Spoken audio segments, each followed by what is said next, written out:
کبھی آپ نے اس بات پر غور کیا کہ آپ کے گھر سے جادو والا ایک تعویذ ملتا ہے، آپ اس تعویذ کو اٹھا کر پریشان ہو جاتے ہیں، خوف زدہ ہو جاتے ہیں، سمجھتے ہیں کہ میرے اوپر کسی نے جادو کر دیا۔ اس جادو کو زائل کروانے کے لیے جب آپ ایک روحانی معالج کے پاس جاتے ہیں، جس طرح کا تعویذ آپ کے گھر سے ملا، علاج کے لیے بھی وہ اسی طرح کا تعویذ آپ کو لکھ کے دے دیتا ہے، اور سال ہا سال تک آپ کا علاج چلتا رہتا ہے۔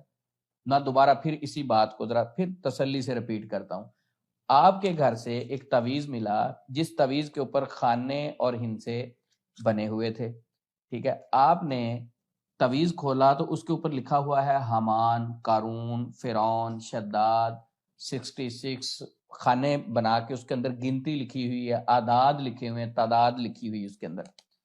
اب آپ دیکھ کے پڑھتے ہیں، کسی عامل کے پاس جاتے ہیں، عامل صاحب کو چیک کرواتے ہیں، وہ دیکھ کے کرتا ہو آپ پہ بڑا سخت جادو ہو گیا، بڑا زبردست قسم کا کسی نے حملہ کیا آپ پہ، اٹیک کیا، بندش کر دی، وہ ساری باتیں کہتا ہے، آپ مان لیتے ہیں، ٹھیک ہے یہ گھر سے تعویذ ملا ہوا ہو گیا، جی سر اس کا علاج کیا ہے؟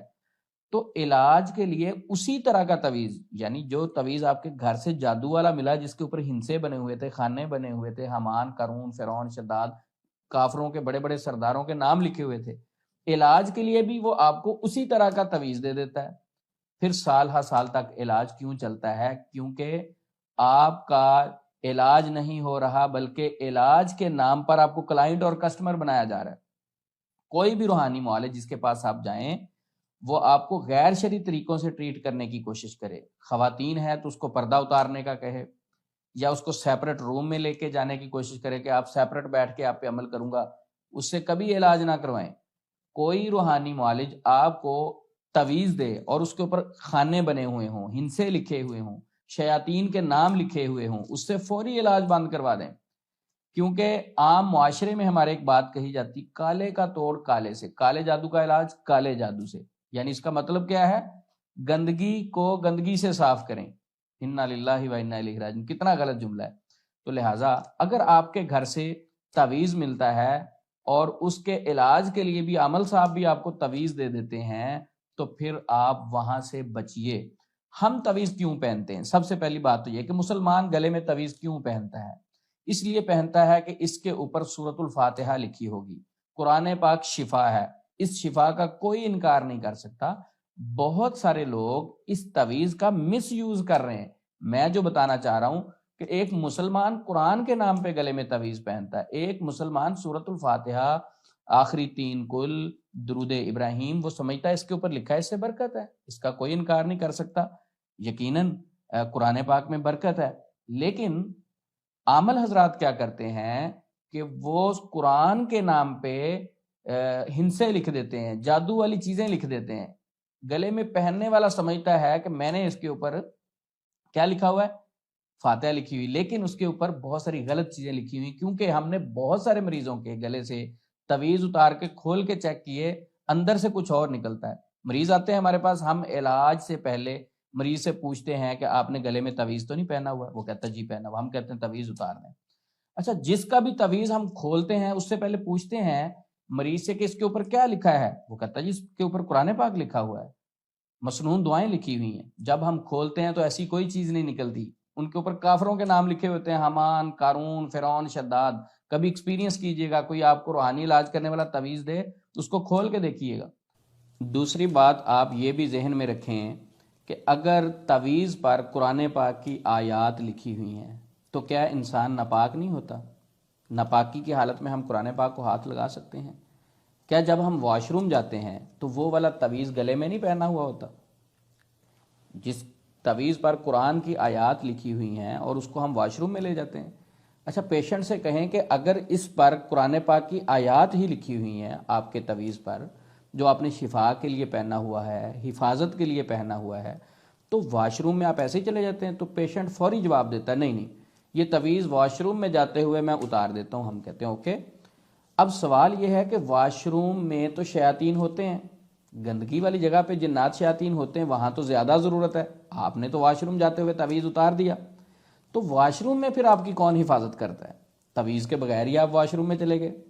تو اصل بات یہاں سمجھنے کی جو ضرورت ہے کہ ہم جب اصل اسلام سے دور ہوتے ہیں، صبح و شام کے اذکار سے دور ہوتے ہیں تو پھر بہت سارے مسائل شروع ہو جاتے ہیں۔ ایک اور اہم بات ذہن میں رکھیں کہ یہ جو تعویذ ہے باقاعدہ ٹریکر کی طور پہ بھی استعمال کیا جا رہا ہے، سم کے طور پہ بھی، میں آپ اس کو بھی واضح کر دوں، ٹریکر کے طور پہ کس طرح تعویذ کو استعمال کیا جا رہا ہے۔ جس طرح آپ کی گاڑی ہے، آپ کمپنی سے جا کے ایک ٹریکر لیتے ہیں، اس گاڑی میں لگا دیتے ہیں، آپ کی گاڑی کراچی ہے تو کمپنی کو پتا ہے گاڑی کہاں ہے، آپ پشاور گئے کمپنی کو پتا ہے کہ گاڑی اس وقت پشاور میں ہے، آپ لاہور ہیں کمپنی کو پتا ہے کہ اس وقت گاڑی کہاں ہے۔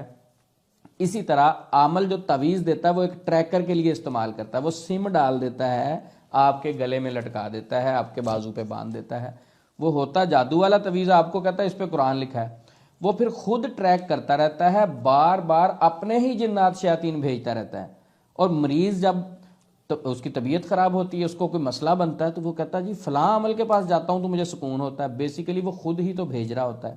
جب مریض عمل کے پاس آتا ہے تو وہ اس کو اپنے شیاطین کو روک دیتا ہے، کچھ دیر کے لیے انسان کہتا ہے میں ریلیکس ہو گیا، تھوڑی دیر جب گزرتی ہے، ایک ہفتہ 10 دن گزرتی ہے، وہ پھر اپنے شیاطین کو بھیجتا ہے۔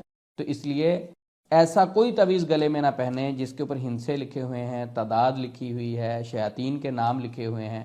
اگر آپ شفا چاہتے ہیں، سکون چاہتے ہیں، تو پھر صبح شام کے اذکار کی پابندی کریں، 5 وقت نماز کی پابندی کریں، قرآن پاک کو گلے میں پہننے کی بجائے اس کو پڑھیں اور اس پہ عمل کریں۔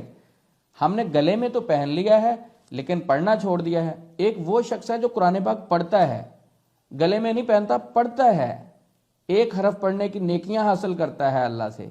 دوسرا شخص قرآن پڑھتا نہیں ہے، صرف گلے میں پہن لیتا ہے۔ افضل کون ہے، بہتر کون ہے؟ وہ جو پڑھنے والا ہے، عمل کرنے والا ہے۔ ایک آدمی ہے، اس نے پورا قرآن پاک گلے میں پہن لیا ہے لیکن وہ نماز نہیں پڑھتا، وہ قرآن پاک کی تلاوت نہیں کرتا، قرآن پاک کے اندر جو احکامات ہیں، اللہ کا حکم ہے، اس پہ عمل نہیں کرتا، مانتا نہیں ہے۔ کون بہتر ہے؟ بہتر وہ ہے جو عمل کرے گا، قرآن پاک کی تلاوت کرے گا، شریعت کو فالو کرے گا۔ تو جادوگروں نے قرآن پاک سے دور کرنے کے لیے ایک ہتھ کنڈا اختیار کیا کہ وہ کہتے ہیں کہ نہیں، آپ کو قرآن پڑھنے کی ضرورت نہیں ہے، آپ کو یہ سارے نماز پڑھنے کی ضرورت نہیں ہے، تلاوت کرنے کی ضرورت نہیں ہے، آپ یہ ایک تعویذ گلے میں پہن لیں، بس یہ کافی ہے۔ اصل اس نے اذکار اور دعاؤں سے دور کرنا تھا۔ تو لہٰذا اگر آپ کے اوپر اس طرح کے مسائل چل رہے ہیں، اپنے آپ کو شریعت اسلامیہ کے تابع کر دیں۔ آپ کے اوپر اگر اس طرح کے مسائل چل رہے ہیں تو اپنے مسائل کا حل شریعت اسلامیہ سے ڈھونڈیں، اذکار سے ڈھونڈیں، قرآن پاک کی تلاوت سے مدد حاصل کریں، نماز سے مدد حاصل کریں۔ جب ان چیزوں کے ذریعے سے آپ مدد حاصل کریں گے، انشاءاللہ اللہ رب العزت اپنے غیب کے خزانوں سے آپ کی ضرور مدد فرمائیں گے۔ یہ ساری چیزیں بار بار آپ کے سامنے کھولنے کا مقصد یہ ہے، بہت سارے لوگ علاج کے نام پہ ٹریپ ہو رہے ہیں، بہت سارے لوگوں کو علاج کے نام پہ خوف زدہ کیا جا رہا ہے، بہت سارے مریضوں کو علاج کے نام پہ مزید بیمار کیا جا رہا ہے، بہت سارے لوگوں کو علاج کے نام پہ پینک کیا جا رہا ہے، بہت سارے لوگ اتنے مریض ہوتے نہیں ہیں جتنے عامل کے پاس جاتے ہیں تو اس کے بعد وہ مریض بن جاتے ہیں۔ تو لہٰذا اپنے آپ کو جب شریعت اسلامیہ کے آپ تابع کریں گے، اللہ اور اس کے رسول کے حکم کے تابع کریں گے، بہت سارے بہروپیوں سے آپ بچ جائیں گے، بہت سارے شیاطین کے ہتھ کنڈوں سے آپ بچ جائیں گے، شیاطین کی تلبیسات سے بچ جائیں گے۔ اپنے آپ کو اسلام، اللہ کے حکم، اللہ اور اس کے رسول کے حکم کے تابع کریں، پھر دیکھیں آپ کی زندگی میں